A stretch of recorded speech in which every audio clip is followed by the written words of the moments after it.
Hey, hello. So I'm going to show you another Pixelmator tutorial today, and I'm going to show you how to use the sponge tool and what it does.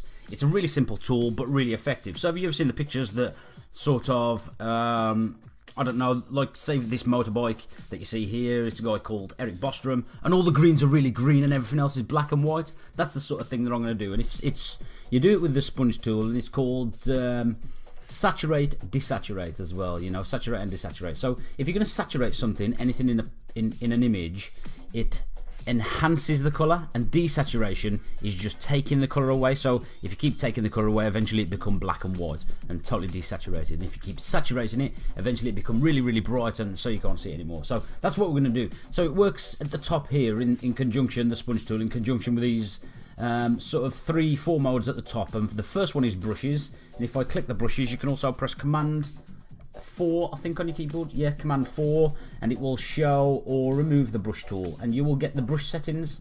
So I'm just going to go to the little settings wheel down here and make sure that I'm on my default brushes. So you can just use the circle brushes here, and this is the shows you what sort of brush that you've got up in the top left hand corner here, and I just want a circle one, just a smooth one there. Then we've got this mode, saturate. So anything you coloured over with this brush, it would saturate it, make it brighter, and desaturate likewise would make it black and white or take away the colour. And the flow is just the amount that it does it by each click.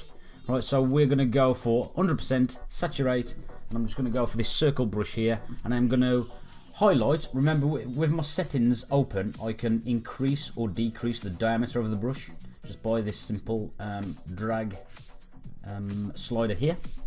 So I'm going to saturate all of the greens just by going over it. Now what you might want to do is just press Command plus on your keyboard and zoom in so you can see all of the greens quite clearly. So I'm going to get all of the greens, and I'm going to really highlight them. Now another tool, it's just colouring in, that's all it is. Another tip with saturation and using the sponge tool, if I, let's say, take for instance this area here, if I just left click and held it, you would see that it saturates quite nicely. But if I keep clicking, it increases the saturation more and more and more and more with every single click. So if you just hold it, it will just saturate it, and if you keep clicking, it will intensify, it will enhance the saturation. So I'm going to do all the greens, and I'm just going to colour them in, all the greens.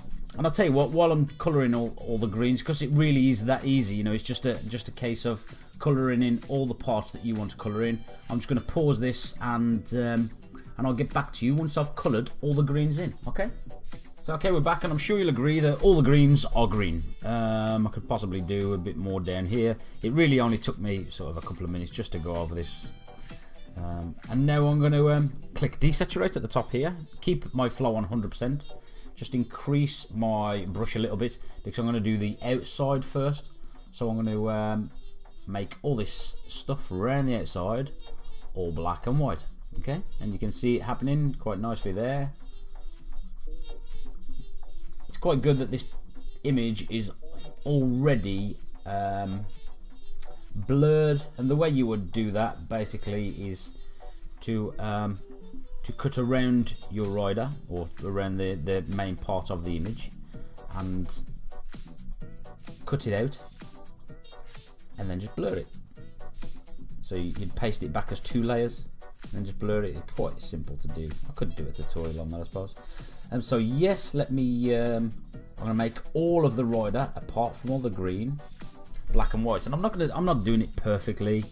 It's just a demonstration, just to show you. So yeah, I'm going to carry on with this, right? And if I press Command plus and zoom in to go around the outside of his, you know, like these sort of areas here, I'll just make my brush smaller. So I'm going to carry on doing that, right? And I'm going to pause it again, and I'll come back when everything else is black and white. Okay. Okay, so back again, and everything else is black and white, and the greens are green. If I was being really picky, see these areas here, I could zoom right in, Command plus. I could zoom right in here, and I could decrease the diameter of my brush a little bit more.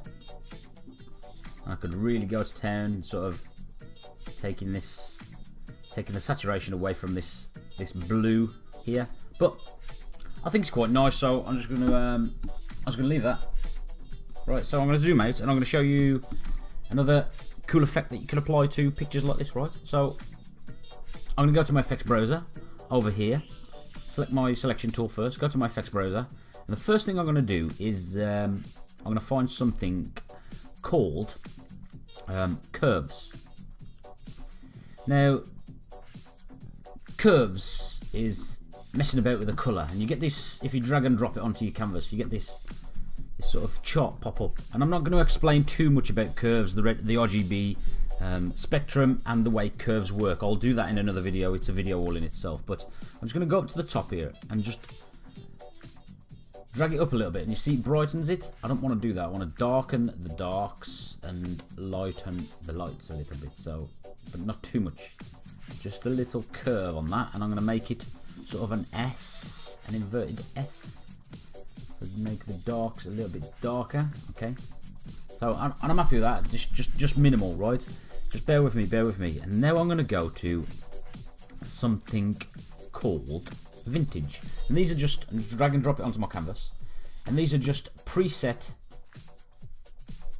sort of color schemes, right? So if this normal, then we've got iris, then we've got carnation, which looks quite effective, I'm sure you'll agree. Then we've got freesia. What happened there?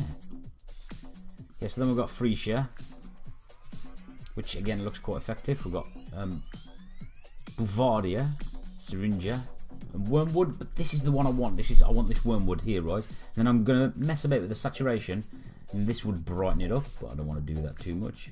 Just want to take away some of the sharpness, and then add some vignette, so it just sort of darkens the edges.